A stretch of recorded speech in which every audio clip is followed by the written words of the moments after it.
Everybody, welcome back to the Sit and Start podcast. So, my name is Hiqmat, and on today's episode, I have with me a very special guest, someone whom it's really an honor to get to do this with her. She's a queen, and she's a professor. She's a lot of things. I don't know. I feel like I wouldn't be able to describe her very well. So I'll just leave the introduction to her to do. So thank you so much, Ma, for joining us, and thank you so much for agreeing to do this with us.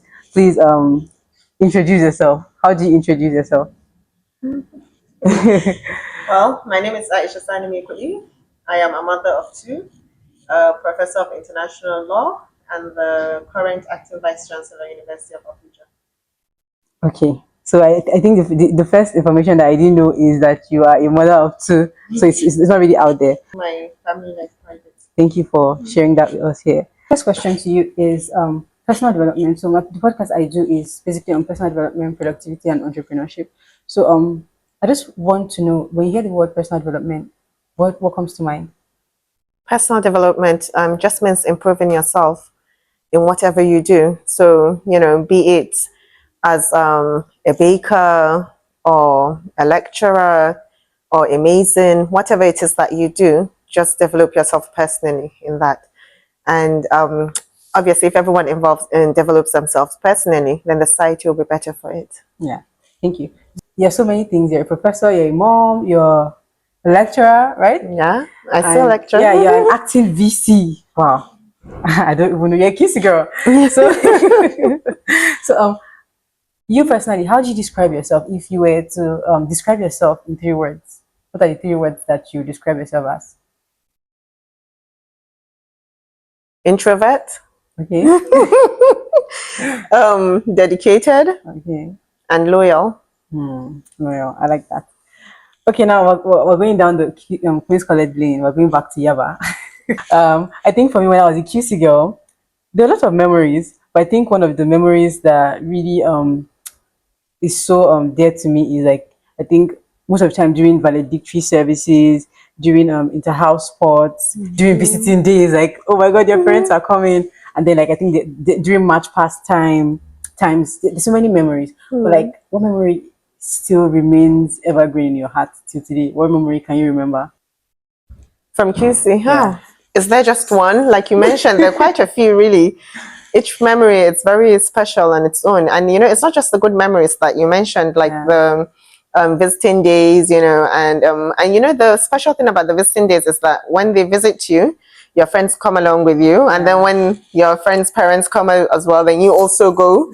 So it's a whole series of small visits and communicating and meeting with different groups of. Never done on my own. I'd never washed my clothes before or ironed, and so I had to start. It was a process, a growth process for me, and it taught me to be very, very independent. It was a very good learning process for me being in QC. And during my first year there in 1993, I remember that was when they had the MKO Abiola issue, and they kept throwing tear gas in our campus. It was a really it was very surreal. Exactly. So there's so many memories from QC that you remember, but no matter what they are, good or bad, they shaped you. So you spoke about your principal making you all learn the heights by great men. Yeah. So who was your principal then? I think nobody ever forgets their principal at that time. So forgotten. Okay. So it starts with the next. Is it sojourning? Exactly. Yes. Because I think mine. I had 3 principals. So we had Mrs. Osime, then we had Bola Are, then we had one Lami Amodu. The three principals I met. I had Mrs. Treasury, and she was really good to us, and there's this thing, everyone, learned in QC. So I'm very shocked that I have queens here that don't know about it. No, I think the one we know is, there's this one we always use QC girls leads and others follow. We use that one. Then we use this pass on the torch. Then But we that use was pass on the torch. That's like everyone knows that. But this no, actually, I don't know why and it's that's stopped. why this is from my QC class of '99. They had a lunch for me, and they gave me this at the lunch, and it brought back such good memories. You can see our logo here with my logo as well, my university logo, and then this quotation. It's really very, very good. It says, "The heights by great men, reached and kept, were not attained by sudden flight, but they, while their companions slept, were toiling upward in the night." That's standard Queen's College. Here. So far, what has been your biggest lesson? My biggest lesson so far is take everything as it comes. Every disappointment is a blessing, truly. Okay. With time, you'll learn that and you'll see that. But you don't always feel that way at that point. Exactly. So you just try to take each day as it comes and just have that faith. Every disappointment is a blessing, and it really is. Like we had a test today, and it wasn't good. But every disappointment is a So why wasn't it good? You didn't revise properly. It's just something we met school that how do I say this? Until the result comes out. Well, that's precious with that. Thank you. So I was going to ask you how did your time at QC shape your journey to becoming the acting VC of this great institution? And this question, I feel like for me, every time I talk about like what I am, I'm not really anything big, but every time I talk about like how I have become, QC had played a very big role in making me very outspoken, making me like start a podcast, making me do things that people are like, okay, how come you're doing this? So that's what I'm asking, like, how did your time at QC, really shape you to achieve such great heights as becoming, from dean, dean, yes, deputy dean, deputy dean, deputy VC, and now acting vice chancellor?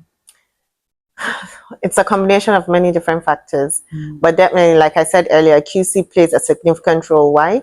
Because when you're in Queen's College, you meet people from all over Nigeria. So you're not just in a cocoon, just on your own. You meet different people, different tribes, you get to know different cultures. And so that way you're able to tolerate people more and you're able to see the world in a bigger picture. And like you said, you're quite outspoken because of Queen's College. And that's how all QC girls are. You're trained to be very, very outspoken and very confident. So once you see a QC girl, she stands out. Yeah. Okay. Can you speak Pidgin? Not really, but I can try. Okay. Not really, but okay. So this segment is how well does Professor Aisha speak Pidgin? How well can you speak Pidgin? So we'll show you like the Pidgin. It's a something that people always say or our parents always say, and then you'd say it, and then if you know the meaning, you can also like tell us what the meaning is. So are you ready? All right, yeah. Okay, so this is the first question. Don't show it to the camera. Okay, so this is what the first question is. So yes, I know this. Of course, yes. Okay. Pikin will say him mama no go sleep, him I no go touch sleep. Okay, so what does this mean? So basically,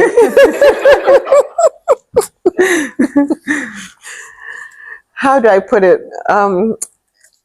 That's just really, as a mother, that's just what it means. If you're not going to let me sleep, you also won't go to sleep. Okay. I don't even know how to. I think Pidgin is hard to explain. Yes, more than English. Okay, so this is the second question.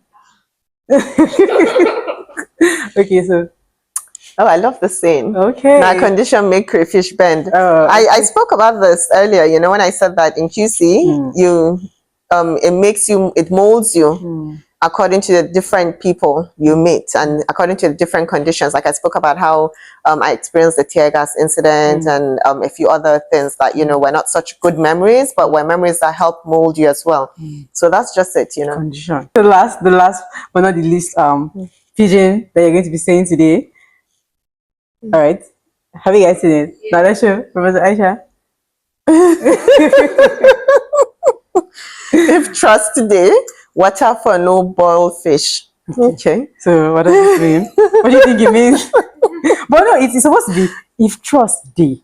You know, like there's a difference between day and day. So it's supposed to be if trust day, water for no boil fish. Okay, so that what does it mean? What do you think it means? So fishes live in water, right? Yeah. That's why they live and they survive. But then the same water, if changed, can be the cause of their death.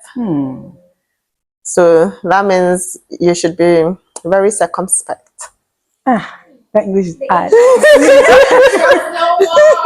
Trust no one. Okay. What would you like to say to your students? What would you like to say to us? So I love you all. That's okay, it. thank you so much. We love you too. Thank you so much for joining us on the Sweet and Sour podcast. We really do appreciate your presence. Thank you so for much. having me. It was my pleasure. Thank you. All right.